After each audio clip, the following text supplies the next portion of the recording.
रूस और यूक्रेन के बीच जंग का आज 67वां दिन है। दिन बीतने के साथ ही रूस और आक्रामक होता जा रहा है। मरियुपोल तो पहले से ही रूसी हमले में मरघट बन चुका है, लेकिन अभी भी मरियुपोल में रूसी हमले लगातार हो रहे हैं। हम तस्वीरें आपको दिखा रहे हैं, जरा ध्यान से इनको देखिएगा। मरियुपोल की रिहायशी बिल्डिंग को रूस ने निशाना बनाया। हालांकि यह साफ नहीं हो पाया है कि हमले के वक्त इस रिहायशी इमारत में लोग थे या नहीं थे। फिलहाल इस हमले में कितने हताहत हुए इस बारे में पता नहीं चला है, लेकिन तस्वीरें देखकर आपको समझ में आ जाएगा कि कितनी जबरदस्त इंटेंसिटी के साथ रूस अब अटैक कर रहा है। वो ये नहीं देख रहा है हमला करते वक्त कि इस इमारत में लोग हैं या नहीं हैं, कहीं शरण तो नहीं ली हुई, कहीं बच्चे तो नहीं हैं, कहीं बुजुर्ग तो नहीं हैं। रूस सिर्फ मिसाइलें दाग रहा है और रूस की तरफ से दागी जा रही इन मिसाइलों ने मरियुपोल को बिल्कुल खत्म करके रख दिया। और इस बीच सायरन बज रहा है, यानी कि ब्रेकिंग न्यूज इस वक्त सामने आ रही है। और ब्रेकिंग न्यूज ये है कि रूस का यूक्रेन के नीप्रो शहर पर हमला हुआ है। रूस ने नीप्रो में अनाज गोदाम पर मिसाइल दागी है। रूस की इस एयर स्ट्राइक में 2 अनाज के भंडार तबाह हो गए हैं। तो खाना पीना जो मिल रहा है यूक्रेन वासियों को इन मुश्किल हालातों में, अब उस पर भी रूस की नजर है और अनाज का भंडार रूस के निशाने पर आ गया। यहां पर मिसाइलें दागी और जो अनाज यहां पर भरा हुआ था उसको तबाह कर दिया है रूस ने। नीप्रो शहर जहां पर अनाज का ये गोदाम था, अनाज को स्टोर करके रखा गया था, इसे भी रूस ने अपनी मिसाइल से खत्म कर दिया है, तबाह कर दिया है।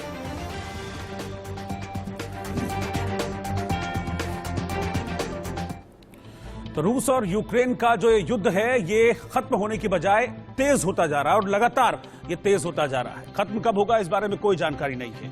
जंग भीषण हो रही है। यूक्रेन को सबसे ज्यादा तबाही झेलनी पड़ रही है, वहीं रूस को भी भारी नुकसान तो उठाना पड़ा ही है। भारी तबाही के बीच भी पुतिन और ज़ेलेंस्की दोनों अपनी अपनी जगह पर अड़े हुए हैं। ऐसे में सवाल उठ रहा है कि इस जंग का आखिरकार जिम्मेदार कौन है। रूस यूक्रेन में जंग घमासान। Если кто-то вознамерится вмешаться в происходящие события со стороны,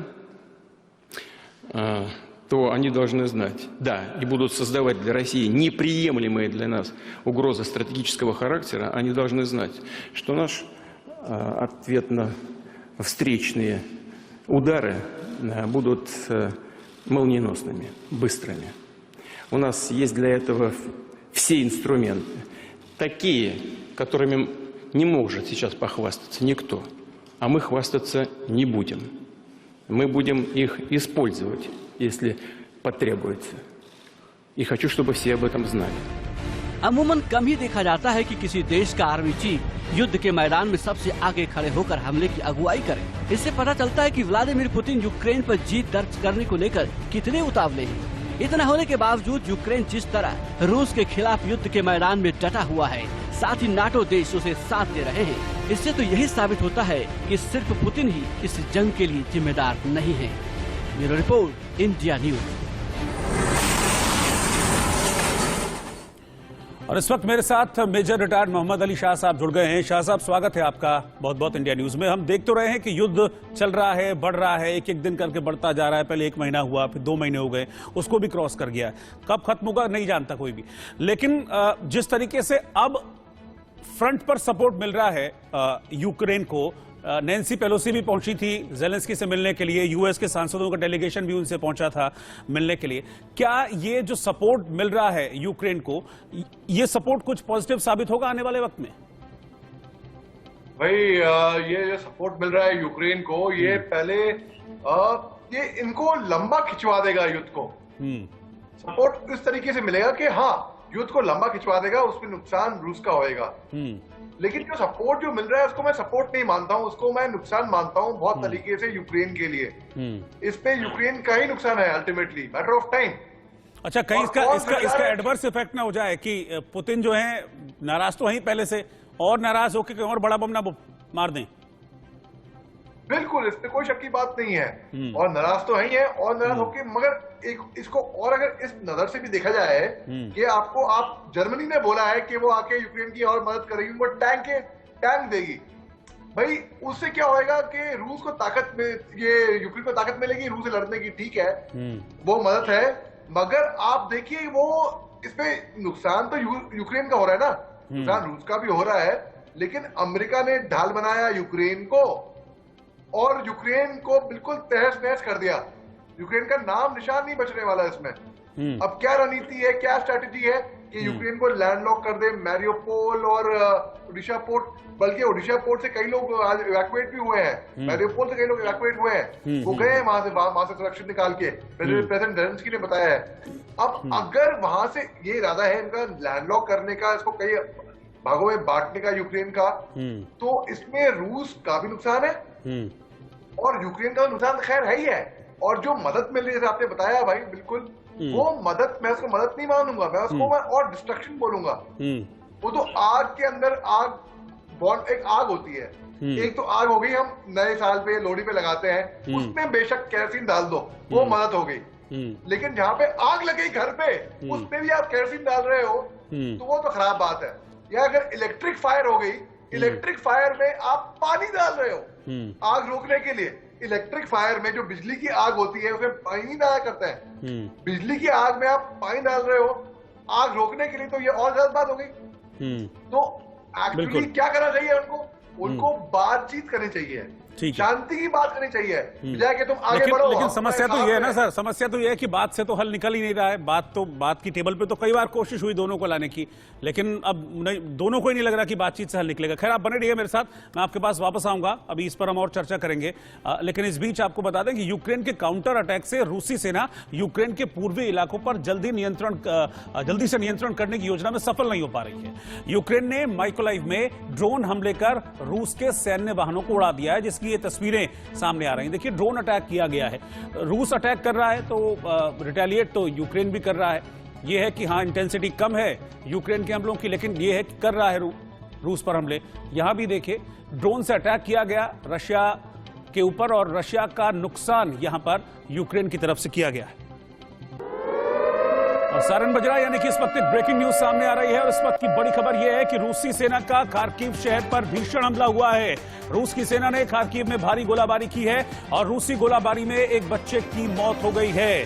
खार्किव को निशाना बनाकर रूस की तरफ से गोलाबारी की गई है और इस गोलाबारी में एक बच्चे की मौत हुई है, कई लोग घायल हुए हैं। रूसी सेना ने खार्किव शहर में भीषण हमला किया है।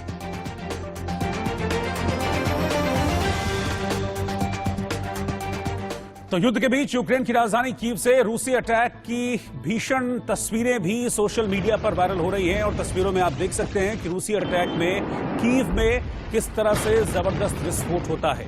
इस तस्वीर के जरिए युद्ध के भयावह हालात हैं, उनका अंदाजा जरा आप लगाइए और सोचिए कि जो लोग अभी वहां पर रह रहे हैं, जिन लोगों ने किन्हीं भी कारणों से अपना शहर, अपना घर, अपना इलाका नहीं छोड़ा है, वो किन खतरों के बीच यहां पर रह रहे हैं। देखिए, जबरदस्त विस्फोट, और कहते हैं ना कि जब गोला गिरता है, मिसाइल गिरती है तो पता पूछ कर नहीं गिरता है, कहीं भी गिर जाता है। और रूस तो वैसे भी जो लड़ाई के जितने भी स्टैंडर्ड्स हैं सबको क्रॉस करते हुए, सब नियमों को तोड़ता हुआ, खासतौर पर जो रिहायशी इलाके हैं वहीं पर बॉम्ब गिरा रहा है। तो अब आप देखिए कितना जबरदस्त हमला हुआ है कीव में। ये भीषण विस्फोट के जरिए यहां सब कुछ तबाह करने पर तुला हुआ है रशिया।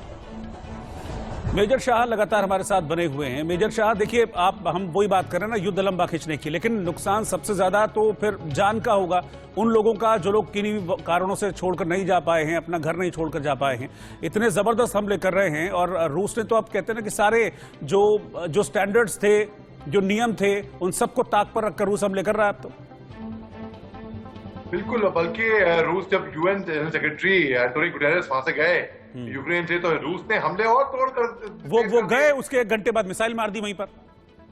बिल्कुल। और रूस ने, बल्कि रशियन डिफेंस मिनिस्ट्री ने बोला है कि उन्होंने एक रनवे और उनके हैंगर बर्बाद कर दिया है। उसमें यूक्रेन के Su-24M बॉम्बर खार्किव रीजन में वो भी बर्बाद कर दिए हैं। एंजेला जोली, हॉलीवुड एक्ट्रेस, वो गई थी यूक्रेन ह्यूमैनिटी का वो देखे, लेकिन वहां पे हमले हो गए शुरू।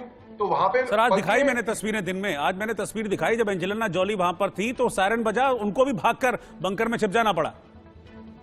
बिल्कुल, और यही बात आपके चैनल पे मैंने भी बोली थी। ये 24 फरवरी से जब ऑपरेशन गंगा चला रहा था, उस टाइम पे भी कह रहा था कि हमने बोला बच्चों को, हमने सलाह दी जब हमारे 28,500 बच्चे वहां से वापस नहीं आए थे उस टाइम पे, कि आप लोग बंकरों में ही रहो, अंडरग्राउंड शेल्टर में ही रहो, क्योंकि जैसे आपने खूब फरमाया भाई कि बम जब गिरता है, गोला गिरता है तो पूछ के नहीं गिरता है कहाँ एम्बेसी है, कहाँ मिलिट्री एस्टेब्लिशमेंट है या कहाँ रिहायशी मकान है, कुछ नहीं, बस गिरता है। तो अगर आप सुरक्षित हैं नीचे अंडरग्राउंड में, हम जब जम्मू कश्मीर बॉर्डर पे थे भाई साहब, तो हम पाकिस्तान बॉर्डर पे 30 मीटर के फासले पे थे, हम अंडरग्राउंड रहे 2 साल बंकर में, क्योंकि पता नहीं, और ये सीज फायर से पहले की बात है ये पता नहीं कि कब कहां। सर रोकना चाहूंगा सायरन बज रहा है कि ब्रेकिंग न्यूज इस वक्त तो है, और ब्रेकिंग न्यूज ये है कि यूक्रेन के अजोवत्सल से लोगों को अब निकाला जा रहा है। ज़ेलेंस्की ने लोगों को निकालने की पुष्टि यहां से की है। 100 लोगों का पहला जो दस्ता है वो सुरक्षित क्षेत्र की ओर ले जाया जा रहा है। इस बात की जानकारी यूक्रेन के राष्ट्रपति ज़ेलेंस्की ने दी है।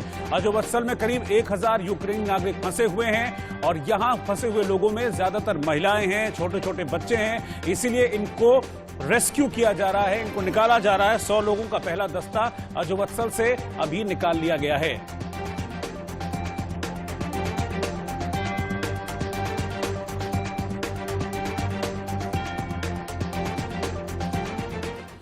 और अभी हम जिक्र कर ही रहे थे मेजर शाह के साथ बातचीत में एंजेलिना जॉली का, तो एंजेलिना जॉली जब पहुंची थी यहां पर, यूक्रेन पहुंची, तो फिर ये देखिए, ये तस्वीर देखिए, लवीव की तस्वीर है। यहां पर एंजेलिना जॉली पहुंची, लोगों से मिल रही थी, बच्चों से मिल रही थी। अचानक वहां पर सायरन बजा और फिर एंजेलिना जॉली को भी भागकर छिप जाना पड़ा वहां पर बंकर्स में। असल में सायरन तब बजता है वहां पर जब किसी बॉम्ब अटैक का, मिसाइल अटैक का खतरा होता है, तो उसके बाद फौरन सायरन वहां पर बज उठता है। तो एंजेलिना जॉली यहां पर लोगों से मिल रही थी, तो सायरन बजा और इसके फौरन बाद फिर एंजेलिना जॉली को बंकर में ले जाया गया। जरा इसको ध्यान से देखिए भी, और पीछे जो सायरन बज रहा है उसको सुनिए भी।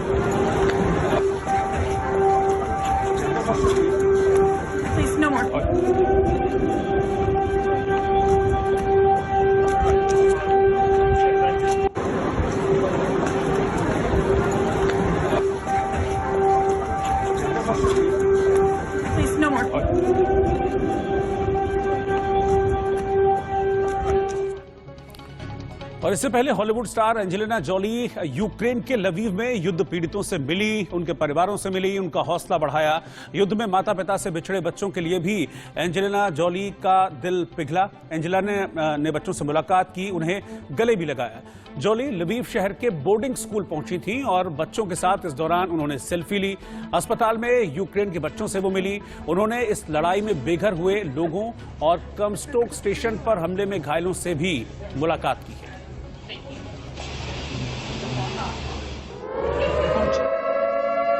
और इस बीच सायरन बज रहा है, यानी कि ब्रेकिंग न्यूज इस वक्त सामने आ रही है। इस वक्त की बड़ी खबर मरियुपोल से है, जहां पर फंसे हुए लोगों को अब यूक्रेन बाहर निकालेगा। मरियुपोल में अभी भी कई यूक्रेनी नागरिक फंसे हुए हैं। रूसी सेना ने मरियुपोल की घेराबंदी की हुई है। मरियुपोल से लोगों को ज़पोरिज़िया पहुंचाया जाएगा। इस वक्त की ब्रेकिंग न्यूज, मरियुपोल में जो लोग फंसे हुए हैं उनको निकालने का काम अब जल्द ही शुरू किया जाएगा। वैसे मरियुपोल की जो इमारतें हैं उनको तो खंडहर बना दिया है पुतिन और उनके सैनिकों ने, लेकिन जो लोग वहां पर फंसे हुए हैं उनको निकालने का काम लगातार किया जा रहा है। मेजर मोहम्मद अली शाह हमारे साथ लगातार बने हुए हैं। मेजर शाह, अब सवाल यही है कि आखिरकार कब तक यूक्रेन की जनता को ये सब कुछ झेलना होगा, कब तक यूक्रेन की जनता को ये सब कुछ से गुजरना होगा। सवाल यह है कि कुछ तो एंड होगा इसका या नहीं होगा, ऐसे ही चलता रहेगा? ये और लंबा खींचने वाला है, क्योंकि आप देखिए इस आग के अंदर घी डाल रही है अमेरिका, और प्रेसिडेंट ज़ेलेंस्की वही करेंगे जो जो बाइडेन चाहेंगे। बस वो एक तरीके से कठपुतली हो गए वहां पे, कि अमेरिका की कठपुतली। और जो राष्ट्रवाद की भावना उन्होंने पैदा करी है यूक्रेन में, मैं उनकी दाद देता हूँ। वो बात करके वो मोटिवेट किया है लोगों को, और लोग रेडी हैं लड़ने के लिए। और देखिए, एक इससे साबित हो रहा है कि एक जंग केवल गोलीबारी, हथियार, एमुनिशन, टेक्नोलॉजी से ही नहीं जीती जा सकती। उसमें लीडरशिप, मोराल, ये सब बहुत जरूरी है। लॉजिस्टिक्स, सपोर्ट, ये सब बहुत जरूरी है, और ये सब यूक्रेन को मिला है। और इनको स्टिंगर मिसाइल, जैवलिन मिसाइल इतने घातक हैं। जैवलिन मिसाइल, आप सोचिए इसकी 100% एक्यूरेसी है उसकी, जो कि हवा में इसके 2 वॉरहेड्स होते हैं। तो छोड़ने के बाद हवा में फिर ये अपने सेंसर से तलाशता है टैंकों को, और टैंकों को प्रिसाइज, सटीक वहां पे जाके निशाना दागता है और वहां पे बर्बाद करता है टैंकों को। तो ये तो इतने, इसीलिए ही ये खास वजह है कि रूसी टैंकें इतनी बर्बाद हुई हैं। अब देखिए, इतनी टेक्नोलॉजी मिल रही है इनको, इतना हेल्प मिल रहा है, और इसका अंत कब होएगा इसका अंत तब होएगा जब अमेरिका चाहेगी कि भाई हाँ अब अंत हो गया है। कई विशेष लोग एनालिस्ट कह रहे हैं कि रशिया डिक्लेयर कर देगी चंद एक दिनों में विक्ट्री डिक्लेयर कर देगी। कैसे डिक्लेयर कर देगी विक्ट्री? अरे डिक्लेयर कुछ एक लॉजिक होना चाहिए है। कोई जंग में कोई विक्ट्री या हार नहीं होती किसी की, सबकी हार होती है, सबका लॉस हो रहा है इसमें। बिल्कुल बिल्कुल। और इसमें अमेरिका एक ढाल की तरह यूक्रेन का इस्तेमाल कर रही है, उनको पिटवा रही है और अपने फायदे के लिए। ठीक है सर, आप मेरे साथ बने रहिए। मुझे वॉर रूम इस वक्त चलना होगा क्योंकि बहुत लंबा वक्त हो गया इस लड़ाई को चलते हुए। 67 दिन आज हो गए हैं यूक्रेन और रूस के बीच इस लड़ाई को चलते हुए, लेकिन जो कामयाबी है रूस को वो पूरी तरीके से अब तक नहीं मिल पाई है रूस को। अब सवाल ये है कि किन किन वो इलाके हैं, कौन कौन से वो इलाके हैं जहां पर रूस ने कब्जा किया हुआ है। 67 दिन में क्या स्थिति है इस वक्त, वो बताएंगे वॉर रूम से मेरे सहयोगी तुषार। बिल्कुल, और जिस बात का रोहित आप जिक्र कर रहे थे कि 67 दिन अगर हो चुके हैं तो स्थिति अभी वहां पर क्या है, ऑन ग्राउंड अगर मैं स्थिति की बात करूं तो सबसे पहले यह समझना जरूरी है कि इतने दिनों में रूस ने पाया क्या, कहां पर कब्जा किया, कहां पर उसने जंग करने के बाद यह बताया कि देखिए ये इलाके तो अब हमारे पास है। तो सबसे पहले अगर हमें यह समझना है तो इस मैप की तरफ चलना होगा। मैं वो आपको इलाके बता देता हूं जहां पर अभी फिलहाल रूस का कब्जा है। आप देखिए मारियुपोल, यहां पर उसने शुरुआत में कह दिया था अभी कुछ दिनों पहले ही कि हमारा कब्जा हो चुका है। मारियुपोल बहुत महत्वपूर्ण शहर इसलिए क्योंकि यहां कई सारे बंदरगाह हैं, इतने महत्वपूर्ण बंदरगाह हैं जो सीधे एज़ोव सी और कुछ इलाकों में ब्लैक सी के अंदर भी ये रूल करते हैं। ज्यादातर जो यूक्रेन का व्यापार है वो मारियुपोल के जरिए होता है, लेकिन अब ये रशिया कह चुका है कि ये उसके कब्जे में है। हालांकि यूक्रेन ये कह रहा है कि नहीं अभी पूरी तरह से नहीं, हम अब लगातार फाइट कर रहे हैं, लेकिन रूस इस पर दावा कर रहा है। खेरसोन, डोनेत्स्क, लुहांस्क और खार्किव ये वो इलाके हैं जहां पर कब्जा रूस ने किया हुआ है। रूस इस बात का ऐलान कर चुका है। अब बात यह आती है कि कहां कहां पर लगातार फाइट चल रही है, कौन कौन से वो इलाके हैं जहां पर अभी दोनों देशों की सेनाएं आमने सामने हैं। तो देखिए चेर्निहिव का जिक्र करता हूं, बूचा का शहर का जिक्र करूं, चेर्निबिल, सुमी, खार्किव और माइकोलिव, इन जगहों पर अभी फाइट लगातार चल रही है। इस पूरी बेल्ट पर अगर आप देखेंगे ये बेलारूस से लगा हुआ इलाका है, ये बूचा, चेर्निहिव, चेर्नोबिल, इसके अलावा सुमी और खार्किव, इस पूरे इलाके में अभी फाइट लगातार चल रही है। दोनों देशों की सेनाएं आमने सामने और माइकोलिव के अंदर भी अभी भी पूरी तरीके से रूस का कब्जा हुआ नहीं है। तो इन इलाकों में लगातार अभी स्ट्रगल चल रहा है दोनों देशों की सेनाओं के बीच में। अब अगले अगर मैं बात करूं कि कहां कहां पर जंग है और 24 घंटे में कहां कहां पर ज्यादा हमले हुए हैं, इन इलाकों में आप देखेंगे खेरसोन, माइकोलिव, मारियुपोल, ज़पोरिज़िया, डोनेत्स्क, लुहांस्क, इन जगहों पर लगातार बम गिराए जा रहे हैं। लबीब पर भी हमने देखा कि कुछ जगहों पर सायरन बजे थे जब एंजेलिना जोली वहां पर पहुंची थी। तो ये तमाम इलाके हैं जहां पर अभी भी लगातार बम गिराए जा रहे हैं, जहां पर स्थिति अभी भी कभी भी वहां पर हमले होते हैं। पिछले 24 घंटे में सबसे ज्यादा हमले यहां पर हुए। लेकिन किसी भी दो देश के बीच में जंग होती है, आम आदमी की जिंदगी तबाह हो जाती है। यूक्रेन के कुछ हिस्सों की अगर हम बात करें तो ये ऐसा नहीं है कि सिर्फ कुछ हिस्सों पर ही तबाही के निशान हैं। अब आप पूरा ये मानकर चलिए यूक्रेन में हर जगह तबाही के निशान हैं। 55 लाख के आसपास लोग यूक्रेन के हैं जो कि पलायन कर चुके हैं, दूसरे देशों के अंदर शरणार्थियों के तौर पर रिफ्यूजी कैंप्स में रह रखे हैं। कौन कौन कहां कितने कितने रिफ्यूजीज पहुंचे हैं, कितने कितने यूक्रेनीज पहुंचे हैं, इसका भी एक आंकड़ा मैं मैप पर लेकर आया हूं। इस आंकड़े में अगर आप देखेंगे सबसे ज्यादा जो पलायन किया है वो रोमानिया के अंदर किया है। यहां से आप देखेंगे मोल्दोवा और रोमानिया का पहला जिक्र करूं तो 8,17,313 रिफ्यूजीज वहां पर मौजूद हैं। इसके अलावा मोल्दोवा जो कि उसके पड़ोस में ही है, वहां पर लगभग 4,43,559 इतने रिफ्यूजीज वहां पर यूक्रेनीज हैं जो रिफ्यूजी बनकर कैंप्स में रह रहे हैं। हंगरी में 5,19,979, स्लोवाकिया के अंदर 3,71,918, पोलैंड में 3,14,157, बेलारूस में 25,000 और कुछ रूस के अंदर भी हैं लगभग 6,56,381। तो इतने रिफ्यूजीज लगभग 55 लाख के आसपास का यह आंकड़ा है जो कि अभी रिफ्यूजीज बनकर रिफ्यूजी कैंप्स के अंदर हैं, शरणार्थी बनकर दूसरे देशों में शरण लिए हुए हैं। तो यह स्थिति है अभी 67वें दिन, लेकिन कहीं पर भी युद्ध थमने का नाम ले नहीं रहा। कहीं पर भी यह नहीं दिखाई दे रहा कि ज़ेलेंस्की कमजोर पड़ रही हूं, क्योंकि जब सैन्य सामान कम था तब वो अपने मोराल से, अपनी भावनाओं से देश के आम लोगों को हथियार थमाकर लगातार युद्ध लड़ रहे थे। अब तो उनके पास 40 देशों का सहयोग है, सैन्य सामान है, जेवलिन मिसाइल्स हैं, स्ट्रिंगर मिसाइल की कोई कमी नहीं है। तो ऐसे में यह युद्ध और कितना खिंचेगा, ये अब सबसे दिलचस्प पहलू है। Over to you Rohit. शुक्रिया तुषार, बहुत डिटेल में और बहुत साफ गोई से आपने सारी चीजें इस वक्त समझा दी कि कहां कब्जा है और कितने लोग हैं जिन्होंने अब यूक्रेन से निकलने के बाद अलग अलग देशों में शरण ली हुई है। लेकिन इस बीच एक ब्रेकिंग न्यूज आ रही है और बड़ी खबर यह है कि रूस के बेलगोरेड ओब्लास्ट में मिलिट्री कैंप में आग लग गई है। रूस का यूक्रेन पर पड़ोसी क्षेत्रों में गोलीबारी का आरोप है। यूक्रेन ने रूस के आरोप पर चुप्पी साधी। अभी कोई जवाब यूक्रेन की ओर से नहीं दिया गया है। यूक्रेन ने न तो हमले की पुष्टि की है और न ही यूक्रेन हमले से इनकार कर रहा है। इस वक्त की ब्रेकिंग न्यूज आपको बता रहे हैं।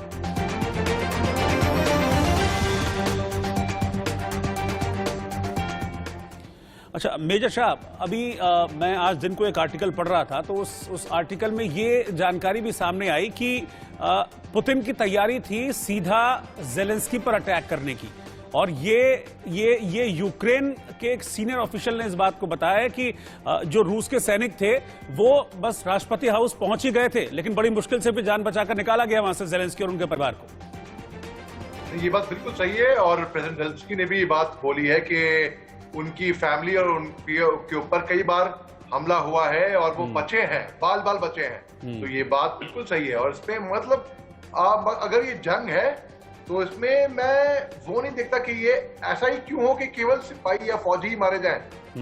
अगर जंग है तो ठीक है, तो प्रेसिडेंट पुतिन ने अगर हमला किया है प्रेसिडेंट जेलेंस्की के ऊपर तो मतलब उसमें वो जंग में प्रेसिडेंट जेलेंस्की भी हमला कर सकते हैं प्रेसिडेंट पुतिन के ऊपर, ऐसी बात रही तो जंग है। तो ऐसा क्यों है कि फ्रंट पे जो फौजी खड़ा हुआ है बस वही मरे और मारे एक दूसरे को बस। तो इसमें वो नहीं कि पहले तो जंग होनी ही नहीं चाहिए थी।